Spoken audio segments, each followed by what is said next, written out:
Royal AM expelled from the PSL as Board of Governors upholds Executive Committee recommendation. In a dramatic turn of events that sent ripples across South African football, the Premier Soccer League PSL Board of Governors has voted to expel Royal AM from the league effective immediately.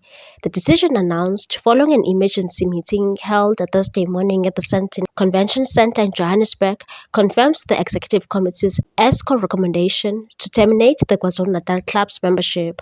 31 professional teams were represented at the gathering, excluding Royal AM, and after intense deliberations, the board delivered its unanimous verdict. The PSL's EXCO, chaired by Ivan Khoza, pushed for the expulsion after Royal AM failed to honor a series of domestic fixtures earlier this year.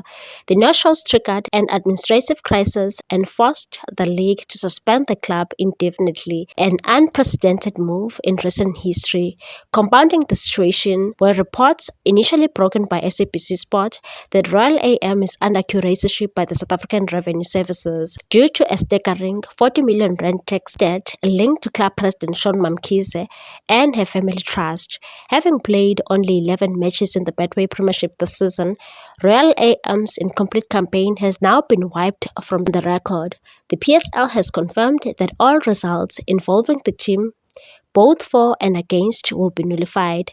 This ruling means the league table has been recalibrated to reflect only the 28 matches played by each remaining team. Crucially, the expulsion also reshuffles the bottom end of the standings.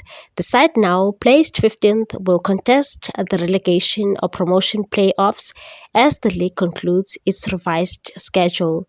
This historic decision marks a significant moment for South African football, raising questions about club governance, financial compliance, and the integrity of competition. With the dust still settling, attention now turns to how the PSL will manage the fallout and what lies ahead for the embattled Royal AM.